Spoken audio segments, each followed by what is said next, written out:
अस्सलाम वालेकुम। उम्मीद है कि आप सब खैरियत से होंगे। तो आज का जो मेरा टॉपिक है क्लिनिकल मेडिसिन में वो है ऑस्टियोमेलेशिया इंडिकेट। तो ये एक बोन डिजीज़ है जो कि मेटाबॉलिक डिजीज़ है जिसमें बोन की मिनरलाइजेशन में कोई डिफेक्ट वगैरह हो तो इसकी वजह से कॉज हो सकती है। तो जब बोन की मिनरलाइजेशन में कोई डिफेक्ट वगैरह आती है तो इसकी वजह से ऑस्टियोमेलेशिया इंडिकेट कॉज हो सकते हैं। इसको हम ये एक कंडीशन है जिसको हम करेक्टराइज करेंगे, करेक्टराइज बाय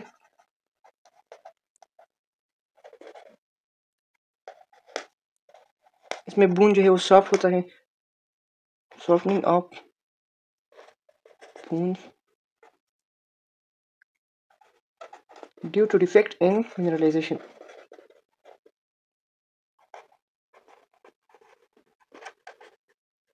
जब ये कंडीशन चाइल्ड में अगर होती है तो उसको हम बोलते हैं रिकेट्स, और जब एडल्ट्स में होती है उसको हम बोलते हैं ऑस्टियोमेलेशिया। चाइल्ड में हम इसको कहते हैं रिकेट्स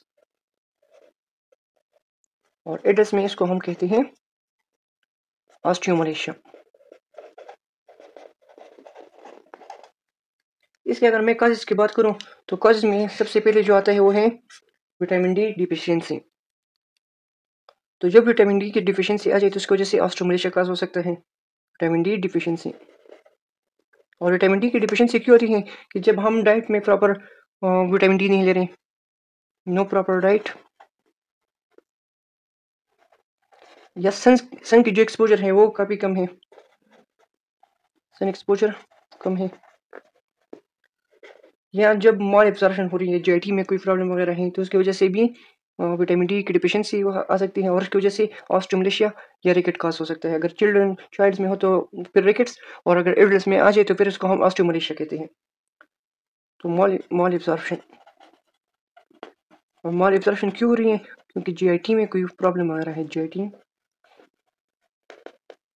तो जब ब्लड में या ये तो एक काज हुई, दूसरा काज जो है अगर जब ब्लड में कैल्शियम की डिफिशियंसी आ जाए, ब्लड में कैल्शियम की अमाउंट जो है वो कम हो जाए तो इसकी वजह से क्या होता है कि जो पैराथायराइड ग्लैंड है ना वो एक्टिवेट होता है। तो जब पैराथायराइड ग्लैंड एक्टिवेट हो जाए तो वो क्या करते हैं कि वो बूंद से कैल्शियम को ब्लड में ट्रांसफर करते हैं। तो ये बूंद से कैल्शियम को लेगा और ब्लड को देगा, तो ब्लड की जो कैल्शियम की का लेवल है वो हाई होगा और जो बूंद का कैल्शियम लेवल है वो कम होगा, तो इसकी वजह से बूंद वीक होगा और फ्रिजाइल होगा। तो इसकी वजह से बूंद जो है वो वीक होगा। अगर ये कंडीशन चाइल्ड में आ जाए तो उसमें रिकेट्स काज कर सकती है, अगर एडल्ट में आ जाए तो उसमें ऑस्टियोमेलेशिया काज करता है।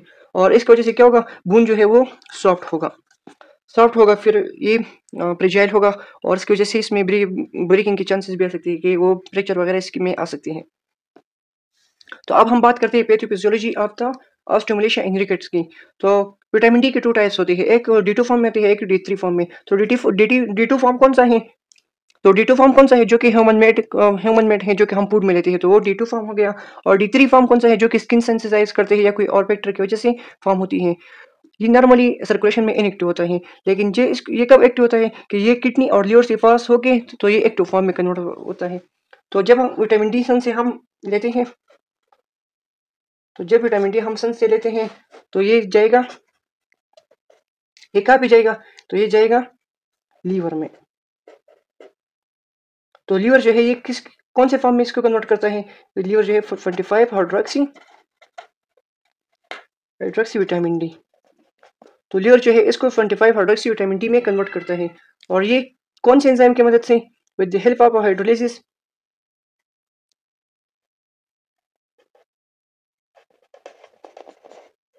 तो हाइड्रोलिसिस एंजाइम की मदद से जो है वो हाइड्रोलिसिस एंजाइम की मदद से विटामिन डी को 25 हाइड्रोक्सी विटामिन डी में कन्वर्ट करता है। तो फिर ये जाएगा किडनी में, तो ये जाता है फिर किडनी में। तो किडनी में एक और एंजाइम प्रेजेंट है जिसको हम बोलते हैं 1 अल्फा हाइड्रोक्सिलेज। तो 1 अल्फा हाइड्रोक्सिलेज क्या करता है कि 25 हाइड्रोक्सी विटामिन डी को कन्वर्ट करता है 125 हाइड्रोक्सी विटामिन डी, जो कि active form of the vitamin D है। तो ये थी पैथोफिजियोलॉजी ऑफ द ऑस्टिमुलेशन रिकेट कि कैसे विटामिन डी जो है हमारे पास बॉडी में एक्टिव फॉर्म में कन्वर्ट होता है। सबसे पहले जो विटामिन डी हम सन से लेते हैं तो वो लीवर उसको हाइड्रोक्सिलेज एंजाइम की मदद से 25 हाइड्रोक्सी विटामिन डी में कन्वर्ट करता है। तो 25 हाइड्रोक्सी विटामिन डी किडनी में जाएगा और किडनी में एक और एंजाइम प्रेजेंट है जिसको हम बोलते हैं 1 अल्फा हाइड्रोक्सिलेज। तो 1 अल्फा हाइड्रोक्सिलेज क्या करता है कि 25 हाइड्रोक्सी विटामिन डी को 125 हाइड्रोक्सी विटामिन डी में कन्वर्ट करता है, जो कि हमारे पास जो कि active form of the vitamin D है। तो ये थी नॉर्मल पैथोफिजियोलॉजी। अब अगर लीवर में कोई क्रॉनिक डिजीज वगैरह आ जाए या किडनी में कोई इन्फ्लेमेशन या कोई प्रॉब्लम वगैरह आ जाए तो इसकी वजह से क्या होगा कि ये सारे स्टेप्स जो है वो मिसिंग होंगे। तो जो लीवर है वो 25 हाइड्रोक्सी विटामिन डी को फॉर्म नहीं कर सकेगा। तो इस वजह से हमारे पास active form of the vitamin D नहीं बनेगी। तो बॉडी में विटामिन डी की डिफिशियंसी आएगी तो इस वजह से ऑस्टिमुलेशिया या रिकेट्स काज हो सकती है। तो जब लीवर में कोई क्रॉनिक डिजीज आ जाए, क्रॉनिक डिजीज, तो इसकी वजह से क्या होगा, विटामिन डी की डिफिशियंसी होगी, विटामिन डी डिफिशियंसी होगी और इसकी वजह से ऑस्टिमुलेशिया काज हो सकता है। अब रिकेट्स के टाइप के हवाले से हम पढ़ते हैं। तो रिकेट्स की 2 टाइप्स है, एक है विटामिन डी टाइप 1, दूसरा जो है वो विटामिन डी टाइप 2।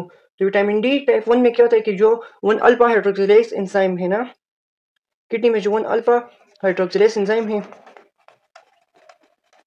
तो उसकी डिफिशियंसी आती है। तो जब उसकी डिफिशियंसी आती है तो उसकी वजह से क्या होगा कि 25 हाइड्रोक्सी विटामिन डी जो है वो एक्टिव फॉर्म में कन्वर्ट नहीं हो सकता, 125 हाइड्रोक्सी विटामिन डी, तो इसकी कन्वर्जन नहीं होगी। तो जब 1 अल्फा हाइड्रोक्सिलेज एंजाइम डिफिशियंस होगा तो 25 हाइड्रोक्सी विटामिन डी जो है वो एक्टिव फॉर्म में कन्वर्ट नहीं हो सकता। तो इसकी वजह से रिकेट जो फॉर्म होता है उसको हम बोलते हैं विटामिन डी डिपेंडेंट टाइप 1। और दूसरा जो है विटामिन डी डिपेंडेंट टाइप 2। इसमें क्या होता है कि जो विटामिन डी रिसेप्टर जीन है उसमें डिफेक्ट आते हैं। विटामिन डी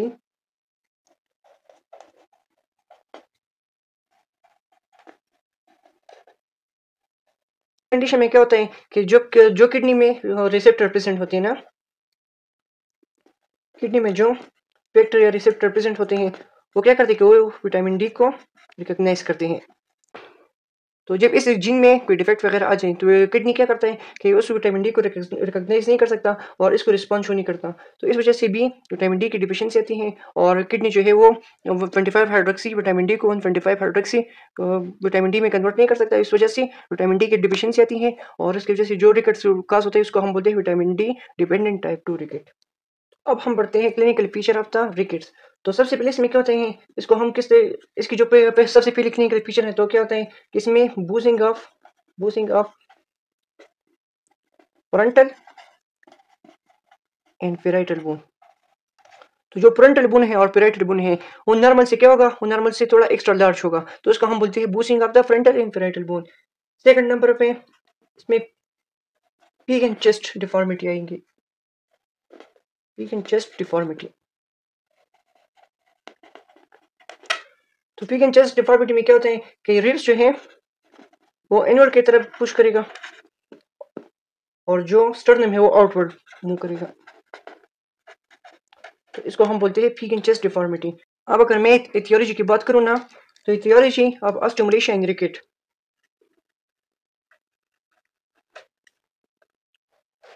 तो एथियोलॉजी में सबसे पहले विटामिन डी डिफिशियंसी आती है। विटामिन डी की डिफिशियंसी की वजह से विटामिन डी की डिफिशियंसी की वजह से रिकेट्स एंड ऑस्टिमुलेशन काज हो सकता है, विटामिन डी डिफिशियंसी। सेकंड पे अगर कैल्शियम की डिफिशियंसी आई उसकी वजह से भी काज हो सकता है, कैल्शियम डिफिशियंसी। फास्फोरस की डिफिशियंसी की वजह से भी काज हो सकती है,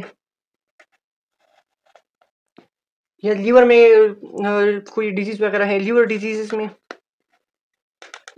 किडनी फेलियर में भी काज हो सकती हैं, या कोई मॉल एब्जॉर्प्शन सिंड्रोम्स वगैरह हैं। मॉल एब्जॉर्प्शन, जीआईटी में कोई प्रॉब्लम वगैरह हो तो उसकी वजह से भी काज हो सकती है, जीआईटी प्रॉब्लम। जेनेटिक डिसऑर्डर्स की वजह से काज हो सकती है।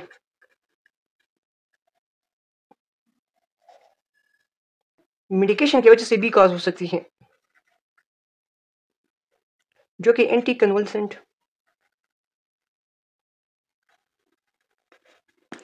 तो अगर हम ये मेडिसिन वगैरह ले रहे हैं तो इसकी वजह से भी रिकेट्स एंड ऑस्टिमुलेशन काज हो सकता है। तो अब हम पढ़ते हैं डायग्नोसिस के हवाले से।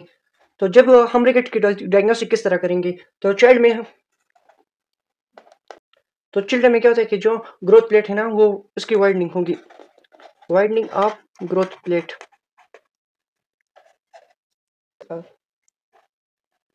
एपिफाइसिस होता है तो इसकी वाइडनिंग होगी और बच्चे को पेन महसूस होगा। और बोइंग और bending of the long bone. तो ये एमसीक्यूज पॉइंट ऑफ व्यू से भी इंपॉर्टेंट है कि bending of the long bone is the characteristic of तो रिकेट्स। ओके, नेक्स्ट में हम पढ़ते हैं ऑस्टियोमलेशिया की। जब हम एक्सरे पे देखेंगे ना तो एक्सरे पे क्या होगा कि हमें एक लूजर जोन नजर आएगा। Loser zone is the characteristic feature of the osteomalacia. ये एमसीक्यूज पॉइंट ऑफ व्यू से इंपॉर्टेंट है। और लूजर जोन क्या है कि ये एक पल्स फ्रैक्चर है जिसमें बोन की जो डेंसिटी है वो डिक्रीज होंगी। ये एक फुल फ्रैक्चर नहीं होता लेकिन इसको हम पल्स फ्रैक्चर कहते हैं। इसमें बोन की जो डेंसिटी है ना वो डिक्रीज होंगी, बोन डेंसिटी डिक्रीज होंगी।